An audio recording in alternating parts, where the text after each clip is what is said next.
আমরা যে সূত্রগুলো শিখলাম সেই সূত্রগুলো দিয়ে আমরা একটা গাণিতিক সমস্যার সমাধান করব।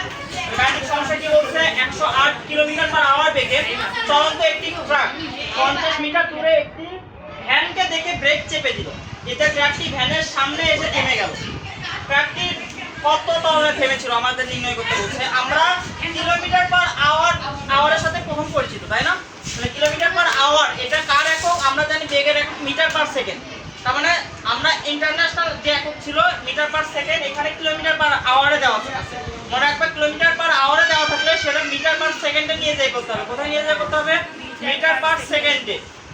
আর মনে রাখতে হবে যে প্রথমে যে বেগটা দেওয়া থাকবে সেটা হবে আদি বেগ। সেটা কি বেগ হবে?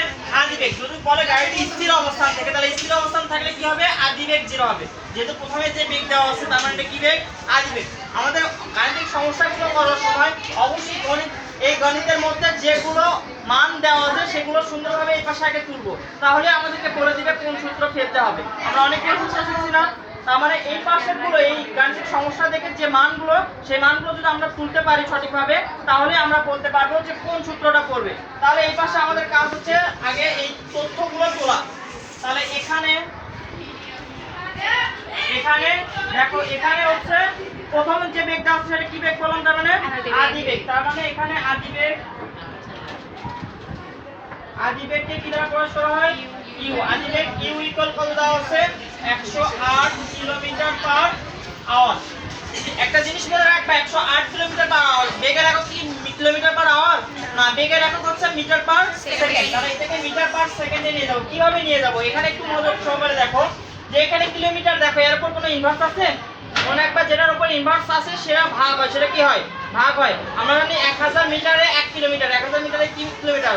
1 কিলোমিটার। তার মানে এটার সাথে ভাগ নাই, মানে ইনভার্স নাই, তার মানে এটা গুণ হবে। তার মানে আমরা কি করব? 108 এর সাথে 1000 দিয়ে গুণ দিব। কত দিয়ে গুণ দিব?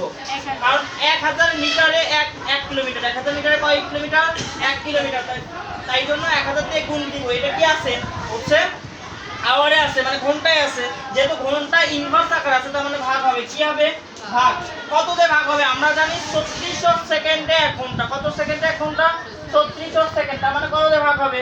3600। যেহেতু সেকেন্ডে নিয়ে যাব আমরা 3600 সেকেন্ড দিয়ে ভাগ হবে। তার মানে এটা এখন হইলো কি মিটার/সেকেন্ড। তাহলে কিলোমিটার/আওয়ারে বানানোর সময় কোনো যে সংখ্যা দেওয়া থাকবে তার সাথে 1000 দিয়ে গুণ দিব আর ভাগ কত দিব? 3600 দিয়ে ভাগ করব। তাহলে এখন আমরা ক্যালকুলেশন করব। এই 2 শূন্য এই 2 শূন্য কাটা। 36 318 3 6 18 আর 3 10। তার মানে 3 বার যায়। 3 10 কত হয়? 30 মিটার/সেকেন্ড।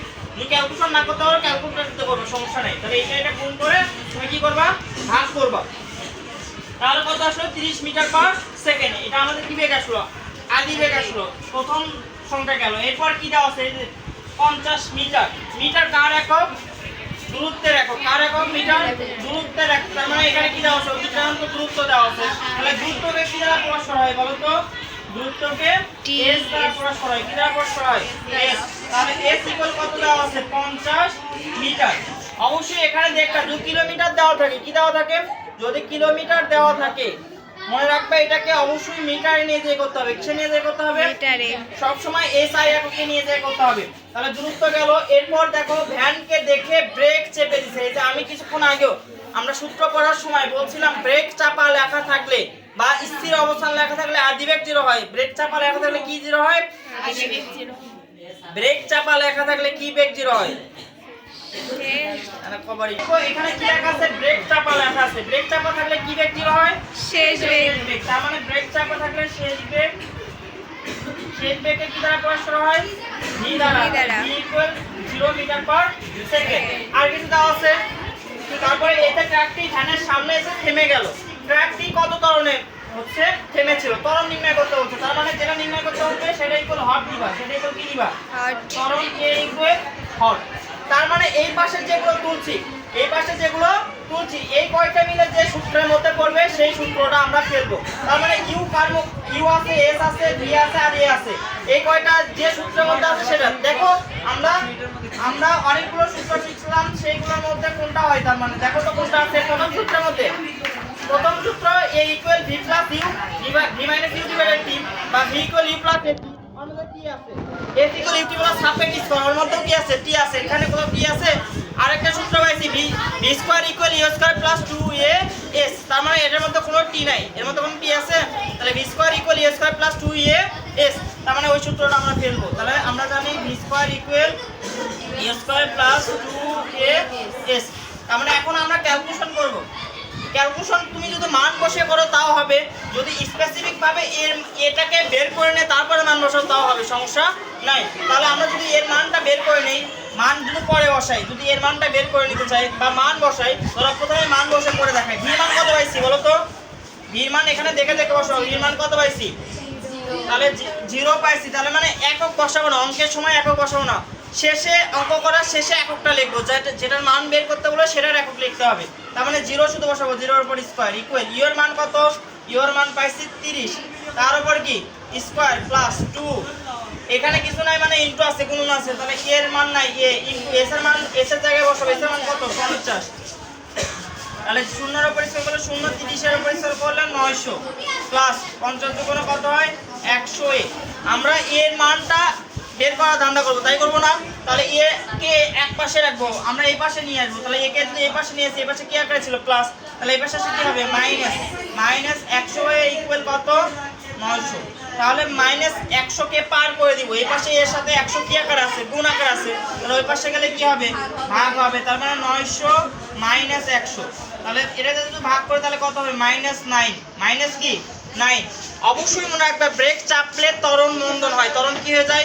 মন্দন হয়ে যায়, মানে ঋণাত্মক ত্বরণ আছে। যেহেতু আমার অঙ্ক করা শেষ, গাণিতিক গণিত করা শেষ না, আমি কি বললাম? গণিত করা শেষে অবশ্যই এককটা বসাতে হবে, তার মানে ত্বরণের একক কি? Metre per second square, metre per কি?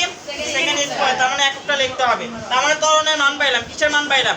আমাকে যদি ত্বরণ নির্ণয় করতে বলে তখন বলো -9 মিটার পার সেকেন্ড স্কয়ার, আর যদি বলে মন্দন, তখন মন্দন যখন বলবে তখন মাইনাসটা বলা লাগবে না। তার মানে আমার কত আসলো? অতএব ত্বরণ কত আসলো?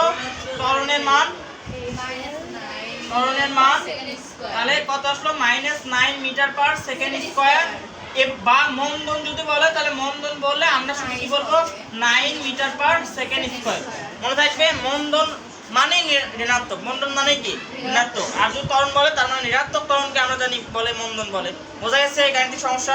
তার মানে যে কোনো গাণিতিক সমস্যা আমাদের সমাধান করার জন্য প্রথমে আগে যে উদ্দীপক বা যে গাণিতিক সমস্যার সমাধান করতে হচ্ছে সেখান থেকে আগে সুন্দরভাবে তুলবো, আর তুলতে পারলেই আমাকে ওই অঙ্ক তোলাতেই বলে দিবে যে কোন সূত্রটা আমার পড়বে। বোঝা গেছে? এই জন্য সূত্রগুলো ভালো করে মনে রাখবো।